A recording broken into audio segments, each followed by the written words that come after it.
সুন্দর করে ঝাঁপালেন।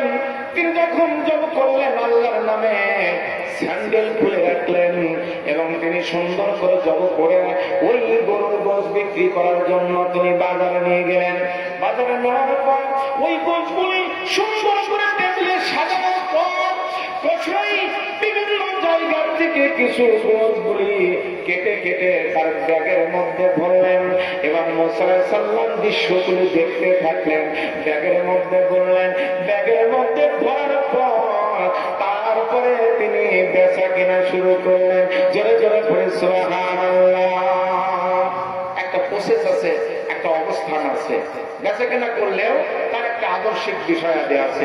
সুন্দর করে পরিষ্কার পরিচ্ছন্ন করে সাজাইয়া নিজের ব্যাগে বিভিন্ন জায়গা থেকে গোশ কেটে নিয়ে আগে রাখলেন। তারপরে তিনি বেচা কেনাটা শুরু করলেন। মুসা আলাইহিস সালাম সবকিছু দেখে। ভাইরা আমার, বেচা কেনা হলো, ওজন সঠিক মতো দিলেন, ঠিকঠাক মতো বিক্রি করলেন। বিক্রি করার পর এবার মুসা আলাইহিস সালামকে কসাই বলে চলেন, আমরা এবার বাড়িতে ফিরে যাই। বাড়িতে গেলেন। বাড়িতে যাওয়ার পর ওই ব্যাগের গোছগুলি নিয়ে সুন্দর করে পরিষ্কার করে কসাই নিজ হাতে রান্না করলেন। নিজ হাতে রান্না করে বাড়ির মধ্যে ঘরের মধ্যে রান্না খাবার নিয়ে গিয়ে মুসা আলাইহিস সালামকে বললেন, হুজুর আপনি একটু বসেন, আমি আমার বৃদ্ধ মা বিছানার মধ্যে যিনি পড়ে আছেন, আমি আমার মাকে আমার হাত দিয়ে সুন্দর করে আমি খাওয়াইয়া তারপরে আমরা দুইজন খাইব। জোরে জোরে পড়ে সুবহানাল্লাহ। আমার ভাইরা, মাকে কোলে তুলে নিয়ে বিছানায় পড়ে রয়েছে মা, মাকে কোলে তুলে নিয়ে নিজে ভাত মাখাইয়া ওই মাকে ওই গোশ দিয়া সুন্দর করে খাওয়াইয়া আবার মাকে বিছানায় সুন্দর করে শোয়াইয়া এবার মুসা আলাইহিস সালামকে বলেন, নবী গো আসুন আমরা এখন নিজেরা খাওয়া দাওয়া করে। আমার ভাইরা, এই সকল দৃশ্যগুলি তিনি দেখে তিনি যখন বিদায় নিয়ে চলে গেলেন, আল্লাহ তাআলা জিজ্ঞাসা করলেন, মুসা রে কি দেখলা? আমার কসার মধ্যে কি তুমি দেখলা? বলে আল্লাহ তাআলা ওই কসাই সকল বিধানগুলি মানে।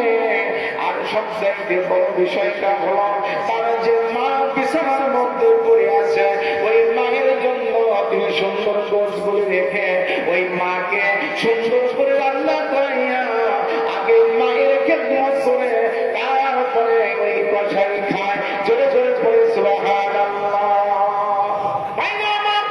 মায়ের খেদমতের মধ্যে রয়েছে সন্তানদের জন্য জান্নাতের ব্যবস্থা।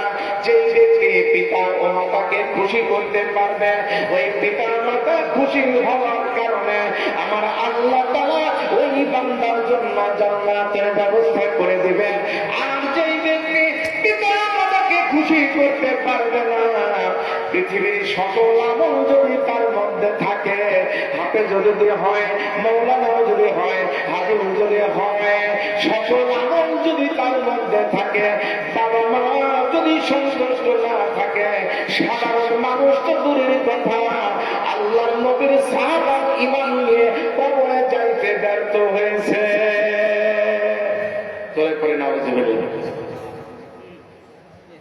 সাধারণ মানুষ আমরা বাবা মার খেদমত করবো না, করবেন না, জান্নাত পাবেন না। আমার এই ওয়াজটা পরিষ্কার। সাধারণ মানুষ আমরা বাবা মার খেদমত করবেন না, বাবা মা খুশি থাকবে না তো জান্নাত পাবেন না। আমার এই ওয়াজটা সঠিক কি সঠিক না পরে আখেরাতে বোঝা যাবে। আর আলেমরা আমাদের কাছে জিজ্ঞাসা করে নিতে পারে, যার সব এই কথা বলছে। কারো বাবা মা যদি খুশি থাকে সে জান্নাতে যাবে, কারো স্বামী যদি খুশি থাকে স্ত্রী জান্নাতে যাবে। স্বামী খুশি থাকবে না তো স্ত্রী জান্নাত খাওয়া সম্ভব না। বাবা মা খুশি থাকবে না, কোন সন্তান জান্নাতে যেতে পারবে না। এর জন্য আগে বাবা মার খেদমত আমার হুজুর তাই শিখেছে। কথা ঠিক না বলেন?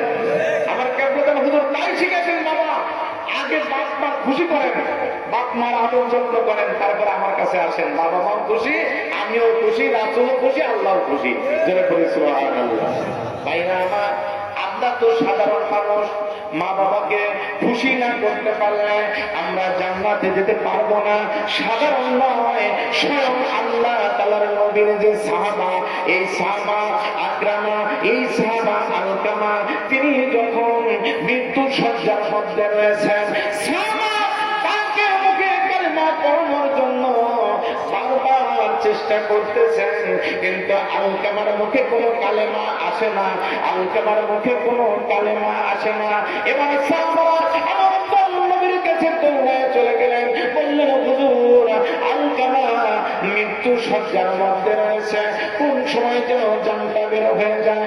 আমরা কালেমা পড়ার জন্য চেষ্টা করছি, কিন্তু আলকামা মুখ দিয়ে কালেমা বের করতে পারছে না। তিনি তো সাধারণ নয়, তিনি আল্লাহর নবীর